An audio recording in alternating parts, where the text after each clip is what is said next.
Hoy queremos hablar con el tema un enemigo llamado duda. Usted sabía que tenemos muchísimos enemigos. La vida cristiana es una guerra y en la guerra se pelea con los enemigos. El cristiano tiene demasiados frentes, demasiadas cosas que lo enfrentan, y yo creo que precisamente por eso la Biblia habla de corona, porque la corona se le da a los vencedores. Por eso se habla de galardón. Cristo habló de galardón, y cuando se habla de galardón, se habla de corona, es porque hay que vencer muchas cosas. Porque todo el que está ahí, todo el que está mirándome por las redes, me escucha por la radio, contra vientos y marea, cayéndose algunos y levantándose, librando batallas 24/7, hasta durmiendo.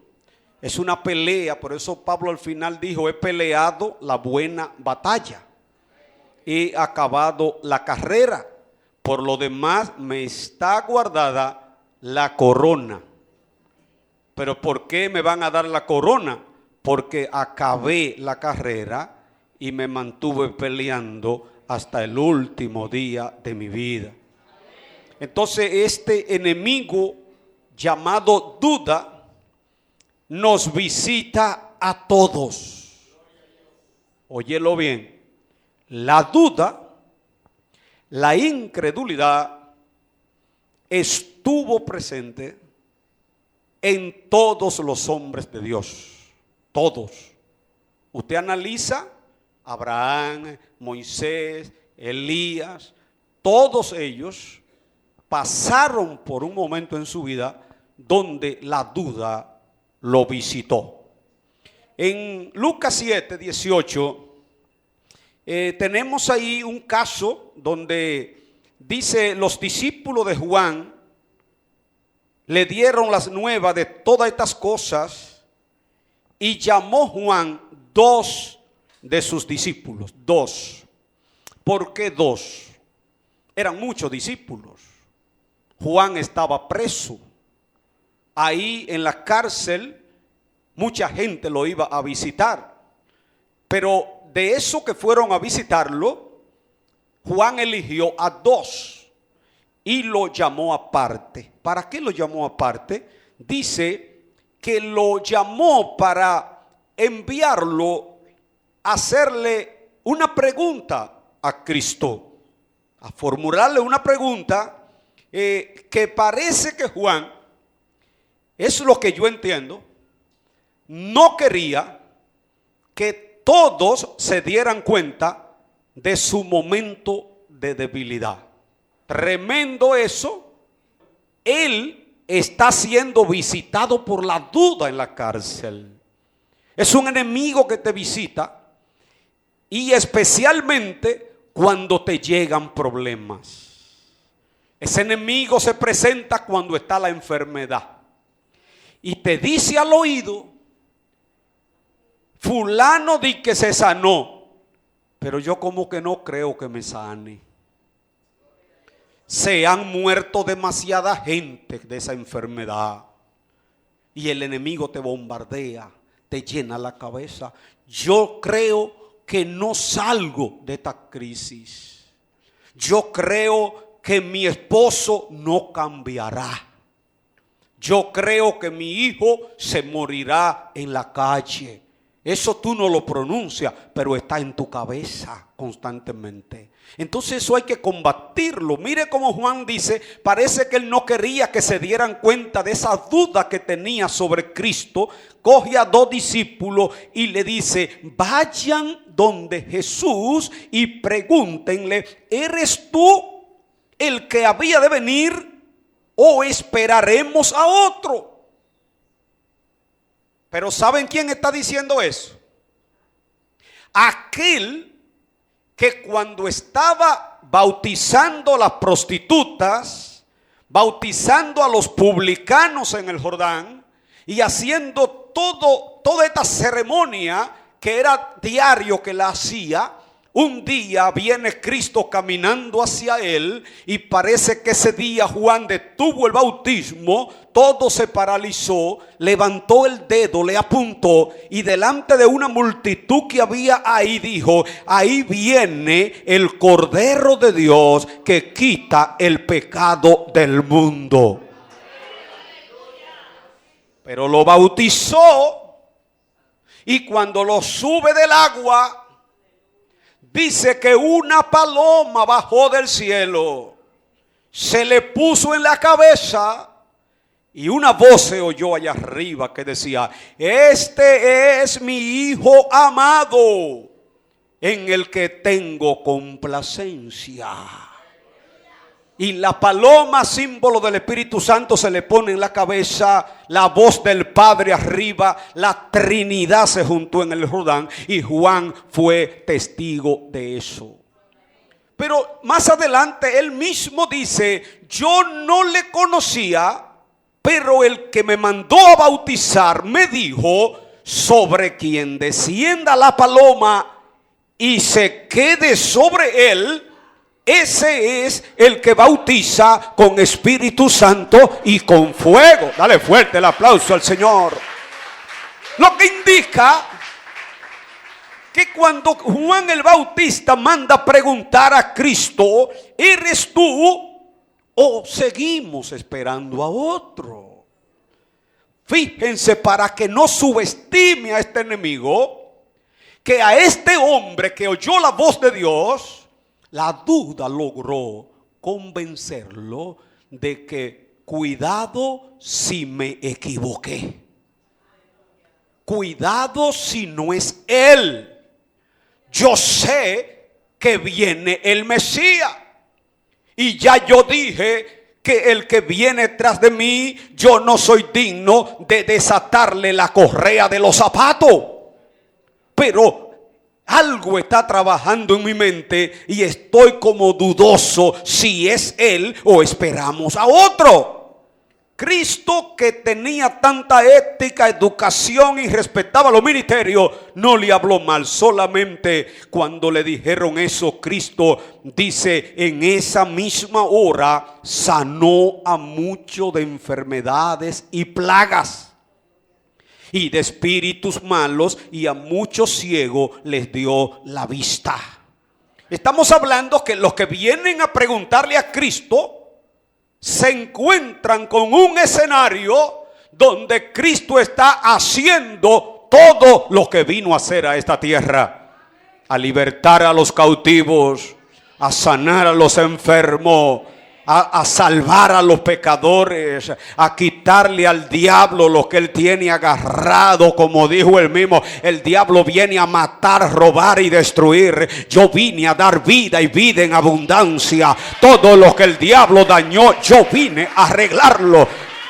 Usted podría decir coincidencia. No, Dios permitió que ellos llegaran, parece que eran de los hombres de confianza de Juan, llegaran en el momento que Cristo está: un leproso, sánate; el otro, levántate. Yo no le hubiera preguntado. Yo no sé usted, yo no le pregunto, porque yo llego ahí y veo todo eso y yo regreso donde Juan. Yo digo: Juan, mira, no me atreví a preguntarle, porque cuando yo llegué, lo que lo vi fue levantando muerto, levantando leproso, y todo el mundo, todo el que se le acercaba se sanaba. El poder que ese hombre tiene. Te voy a dar un consejo, Juan. Si tenía duda, escucha lo que te voy a decir, porque ese es el único. Como dijo Nicodemo: nadie puede hacer lo que tú estás haciendo si no está Dios contigo. En otras palabras, Juan, no le pregunté porque nosotros vimos lo que había, pero Cristo en esa misma dice: y respondiendo Jesús le dijo: id, haced saber a Juan lo que ustedes ven y lo que oyen.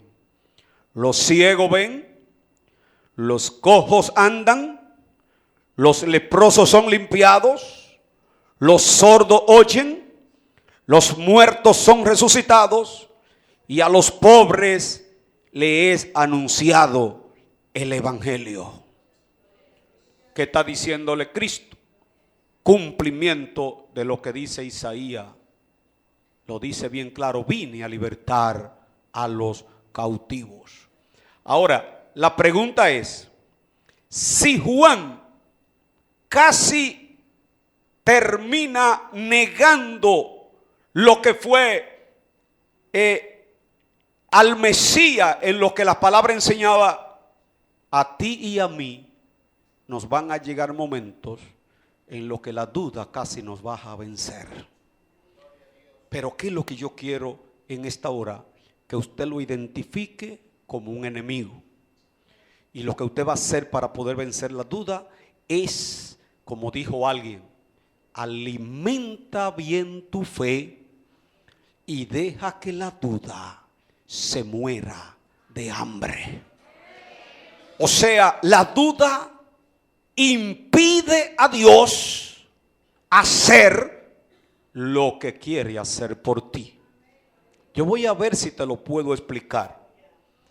¿Qué será imposible para Dios? ¿Recuerdan ustedes al ángel cuando le habló a María? Porque ella le dijo: ¿cómo yo tendré un hijo si no conozco varón? Yo no he vivido con hombre. Le dijo: el Espíritu Santo vendrá sobre ti, hará sombra en tu vientre, y tu prima Elizabeth también ya está embarazada, la que llamaban estéril. Me encanta cuando dice el ángel, la que llamaban estéril. Eso hay que detenerse ahí, porque creo que hay gente aquí que alguien va a tener que decir: a ese era que llamaban que estaba enfermo, ese era que estaba en crisis, ese era que no tenía ni con qué comer, ese fue el que perdió todo, ese era el que mendigaba. Llamaban estéril, pero le agrega: porque no hay cosa imposible para Dios. Ahí hay que meter el cáncer. Ahí hay que meter esos problemas etiquetados con no se puede. Cosas que la duda se va a encargar de convencerte de que no hay esperanza. Y yo diría que la mala noticia aquí es que ese Dios que todo lo puede, que para Él todo es posible, no puede trabajar contigo si no elimina de tu vida ese enemigo que se llama duda. Yo te lo voy a repetir. Dios no puede hacer el milagro si no hay fe. Vuelvo y te lo repito. Dios necesita encontrar gente con fe. Te lo explico de otra manera. Cuando Cristo comenzó el ministerio, la Biblia dice que fue a Nazaret donde nació. Imagínense, estamos hablando quienes lo vieron crecer, un niño normal, porque Cristo aparece en la Biblia en el nacimiento, cuando lo presentaron a los 12 años, cuando impresionó a los doctores de la ley, pero luego entra en un anonimato de prácticamente 18 años, que nadie hablaba de él. Se integró a la vida normal.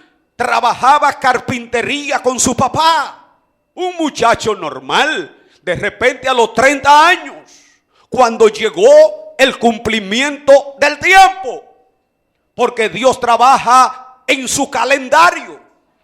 Por eso le tengo pena a los desesperados, le tengo pena a los que no tienen paciencia, le tengo pena a los que quieren todo a la ligera. Dios tiene calendario, Dios tiene tiempo, y el tiempo de Dios va a actuar a favor tuyo en el en el crono.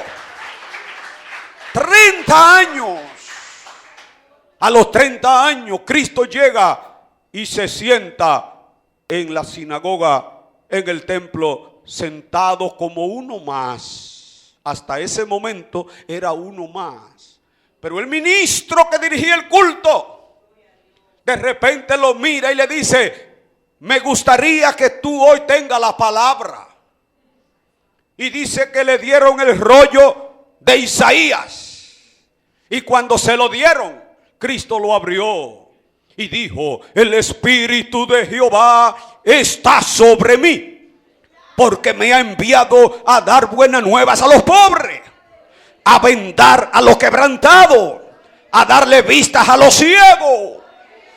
Me ha mandado hoy a hacer todo esto por los pobres. Y dice que cuando terminó, lo enrolló, se lo devolvió al ministro, luego con autoridad, lo que lo caracterizó siempre, lo que lo identificaba de lo falso, lo que llenó de celo a los fariseos.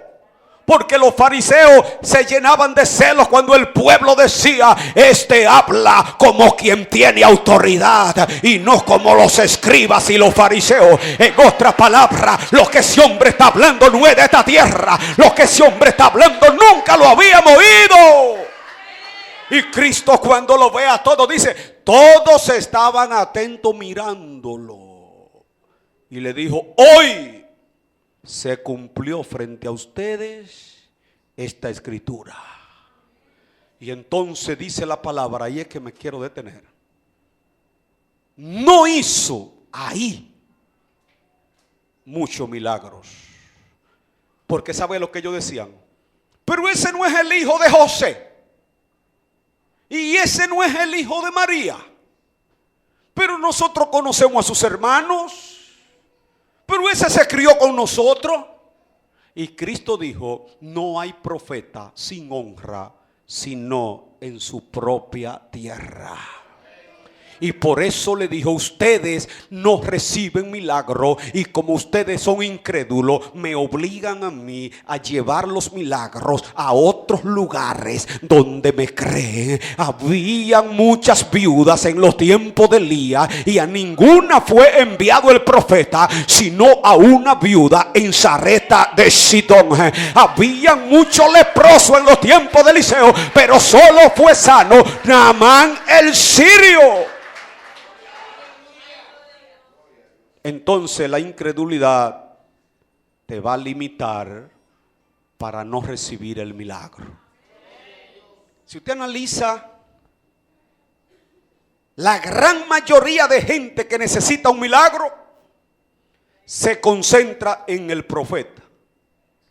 Y por eso tenemos gente detrás de los profetas, como andaban en el mundo detrás de los brujos. ¿Dónde está el hombre que sana? ¿Dónde está el hombre que Dios usa?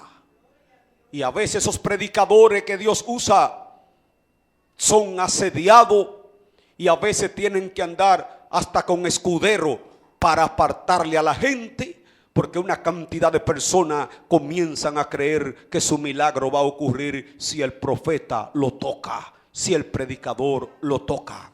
Pero hay una verdad que no se está predicando. No vale profeta, no vale predicador. La Biblia lo que te dice es que tú tienes que creer. Si tú crees a Dios, todo es posible. La duda te va a limitar para recibir lo que Dios quiere hacer por ti. Pedro, la palabra dice, entonces le respondió Pedro y dijo: Señor, oiga, ¿qué ustedes ven ahí? Si eres tú. Ya Cristo le había dicho que era Él. Yo soy. No temáis. Pero Pedro viene con un adverbio de duda. Si eres tú, manda que yo vaya a ti sobre las aguas. Lo primero es que comenzó mal, porque él debió conocer la voz del Señor. Porque Cristo dijo: mis ovejas oyen mi voz y me siguen. Lo que indica que tú no puedes confundir la voz de tu Señor con ninguna otra voz. Yo estuve escuchando un análisis que hizo un experto en ovejas. Y un día fue alguien y le dijo a ese pastor de ovejas: ¿cómo es que cada vez que tú llamas a las ovejas, todas levantan la cabeza y te siguen? Enséñame ese pito. Y le dijo el pastor: no hay problema, ven, ensáyalo. Y lo ensayó. Y él le dijo: me lo aprendí. Ponme frente a tus ovejas, que tú verás que me van a seguir. El pastor se retira y dejó a ese señor que se aprendió el pito. Y de repente le pitó a las ovejas, pero dice que las ovejas siguieron comiendo. Volvió y le pitó y las ovejas siguieron comiendo. La tercera vez le pitó más duro y las ovejas no le pusieron asunto. Pero viene el verdadero pastor y cuando pitó, todas levantaron la cabeza y dejaron de comer. Mis ovejas oyen mi voz y me siguen, y yo le daré vida eterna y no vendrán a condenación, porque las ovejas conocen a su pastor. Entonces me pregunto: ¿y por qué Pedro, oyendo la voz del Señor, le dice: si eres tú, manda que yo vaya a ti? El hombre fue visitado por la duda y él dijo: ven. Y descendiendo Pedro de la barca, andaba sobre las aguas para ir a Cristo. Estamos hablando de que Pedro, una vez Cristo le confirma que era él, ¿qué pasó ahí? La duda se fue. Entonces tengo una clave para ustedes. El peor enemigo de la duda es la palabra del Señor. Por eso una persona que no lee la palabra no desarrolla fe, porque la fe viene por el oír. Por eso ustedes se darán cuenta que la gente que no asiste a la iglesia ni estudia la palabra termina descarriándose, porque el poco de fe que recibió cuando creyó, la duda, que es un enemigo que pelea constantemente, se la fue eliminando. ¿Qué pasó con Pedro? Si eres tú, di que yo vaya a ti. Cristo le dice: ven. ¿Qué pasó? La duda fue derrotada. ¿Dónde me prueba la palabra que la duda fue derrotada? Porque Pedro caminó sobre las aguas. En otra palabra, duda, quítate de ahí, porque no estoy frente a un fantasma. Con la voz estaba un poco confundido, pero ahora me dijo que avance. Y si él me dice que avance, agua tienes que ponerte a sacaba. Si él me dice que avance, yo voy a avanzar. Si él me dice que camine, yo voy a caminar. Si él me dice que la victoria es mía, yo lo voy. Alguien tiene que darle un aplauso a Cristo. Alguien lo tiene que proclamar. Yo espero que me siga. Venció el ataque de la incredulidad cuando oyó a Cristo que le dijo: ven. Pero la Biblia dice ahí que Pedro comenzó a caminar sobre las aguas. Cada vez que paso por el malecón, yo bendigo a Dios por Pedro. ¿Saben por qué?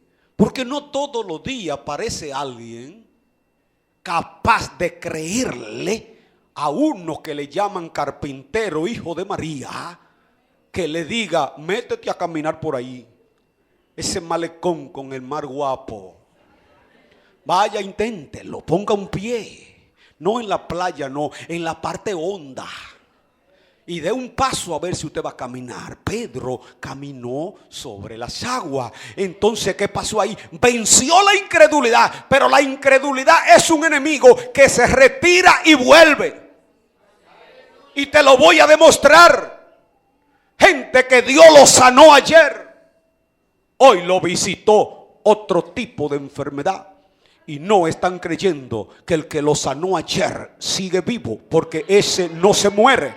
Por eso dice Hebreos 13:8, Jesucristo es el mismo ayer, hoy y por los siglos de los siglos.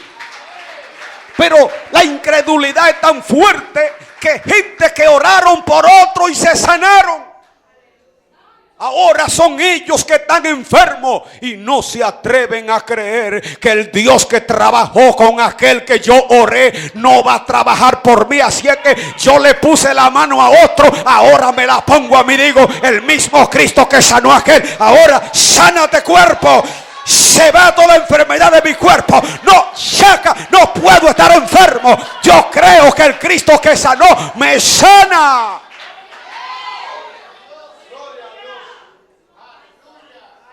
Yo te lo voy a repetir, la incredulidad no se retira para siempre. Estará trabajando porque el diablo sabe que si Dios encuentra gente que le crea, su reino peligra. Porque lo que Dios necesita no son gente que hagan bulla y tumben banco. Dios necesita gente que, como el centurión, cuando llega donde Cristo y le dice, mi criado está postrado, gravemente atormentado por una enfermedad, y sánalo, y Cristo le dice, yo voy a sanarlo. Y este hombre se para y le dice, yo no soy digno de que tú vayas a mi casa, solamente di la palabra y mi criado se va a sanar. Yo no necesito que vaya a mi casa, yo tengo la fe necesaria para creer que si tu palabra sale diciendo que mi criado se sanó, se sanó. Atiende. Yo quiero que me busquen en la Biblia a mí qué impresionó a Cristo. Nadie. A Cristo no lo impresionaron grandes ofrendas. De hecho, iban echando cuartos los que más tenían, y una viuda llevó una blanca y Cristo se queda mirando y dijo, esa echó más que todos. A Cristo no lo impresionó un joven rico que pudo haberlo aceptado para que le financiara el ministerio, pero lo dejó que se fuera. A Cristo no lo impresionó cuando los discípulos lo miran y le dicen, Señor, mira esos edificios del templo, qué grande. Y Cristo le dijo, gran cosa, no quedará piedra sobre piedra que no sea derribado. A Cristo no lo impresionaron unos discípulos que venían danzando en un solo pie y le dicen, Señor, esto es maravilloso, los demonios se sujetan en tu nombre, acabamos de ver tu gloria. Y Cristo tranquilito le dice, gran cosa, yo veía a Satanás caer del cielo como un rayo, le doy poder sobre el diablo y los demonios y sobre todos los poderes de la tiniebla, pero nada lo dañará. Pero no se alegren de eso, alégrense de que su nombre está en el libro de la vida. En otra palabra, a mí nadie me impresiona. Sin embargo, cuando el centurión le dijo, di la palabra y se sana mi criado, la dice, Cristo miró para todos los lados, se impresionó, se sorprendió. Porque ¿sabe por qué se sorprendió? Porque aquí es difícil encontrar gente con fe. Por eso Cristo miró y dijo, de cierto digo que ni aún en Israel he hallado tanta fe. Centurión, vete para tu casa. Hace rato que tu hijo ya está comiendo en tu casa. Por la fe que alguien tiene que alabar a Dios. Por la fe que está declarando, está sano. Vuelve. Dice, descendiendo de la barca, andaba sobre las aguas para ir a Cristo. En el 30 la duda vuelve, porque es que ella se queda cerca. Pero al ver el fuerte viento, diga conmigo, al ver el fuerte viento. ¿Cuál es el fuerte viento que usted está mirando? Ese condiciona a la duda para que te elimine. Porque es fácil creer cuando todo está bien. Entonces, al ver el fuerte viento, dice, tuvo miedo. Y cuando tuvo miedo, comenzando a hundirse, ¿qué hizo? Dio voces diciendo: Señor, sálvame. Al momento Jesús, extendiendo la mano, asió de él y le dijo: hombre de poca fe. Me detengo ahí. Hombre de poca fe. Ay, si lo comparan con nosotros. Hombre de poca fe. ¿Y cuánto eran ellos? Eran 12. ¿Y por qué los otros no se metieron al agua? Y yo me pregunto, ¿y si Pedro tenía poca fe? Oh, ¿y qué sería de los 11? A mí me parece verlo a los 11. Pedro, tú estás loco. Pedro, es más, me atrevo a especular un poco. Ahí quizá hubo el que tenía menos fe, que era Judas. Me parece que lo agarró por el fundillo. Pedro, yo no me voy a tirar ahí. Es un mar en tempestad, Pedro. Espérate que me llamó él. Y yo conozco la voz de él, yo sé quién es, yo voy. Porque eso es otra cosa. Tu fe va a ser atacada por gente que no tienen fe. Yo lo voy a repetir. No solamente tiene a la duda como tu enemiga. Es que también hay una cantidad de gente que no tienen fe y que van a condicionar el terreno para que la duda acabe contigo. Por eso yo le aconsejo siempre a la gente: no te juntes con gente que no tiene fe. No te juntes con gente que no cree en lo que tú crees. No pases demasiado tiempo con gente incrédula. Tú tienes que juntarte a gente que le crea a Dios. Hombre de poca fe. Ahora, si buscamos ahora alguna forma de medir la fe, ¿qué por ciento tendría Pedro?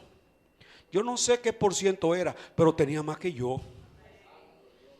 Porque se metió y caminó. Pero la poca fe de Pedro lo llevó a hundirse cuando dejó de creer. Pero entonces la pregunta de Cristo es: ¿por qué dudaste? En otra palabra, yo te dije que venga. Dios te habló. Dios no es loco. Yo creo que en ti hay un depósito de palabras diferentes a las que te está diciendo. Alguien tiene que alabar a Dios. Yo creo que hay un depósito en ti que contiene otras palabras que no son las que está diciendo el médico. Yo creo que hay en ti un depósito. Tienes que agarrar esta palabra, porque hay un depósito en ti que no está diciendo lo que hoy la duda te quiere decir. O yo le pregunto a alguien aquí: ¿dónde tú vas a meter todas esas palabras proféticas? ¿Dónde tú vas a meter todo lo que Dios te ha venido diciendo que va a hacer contigo, que va a hacer con tu familia? Pues entonces agarra ese diagnóstico, estrújalo, échalo en el zafacón y di: no, yo no acabo aquí, yo no termino aquí, no es mi fin, yo todavía no termino. Yo creo que el que hizo la obra la va a perfeccionar. Si tú decidiste creerle al médico, ¿dónde va a meter todas esas promesas que Dios depositó en tu espíritu? Que se han cumplido en un 10%, pero todavía le falta el 90%. Y aunque el diablo se revuelque y los demonios chichen y el infierno se levante, Dios no dejará caer a tierra ni una sola palabra de la que dijo que iba. Y así como con Samuel dice: desde Dan hasta Berseba, todo Israel supo que Samuel era fiel profeta de Jehová y no dejó caer a tierra ni una sola palabra.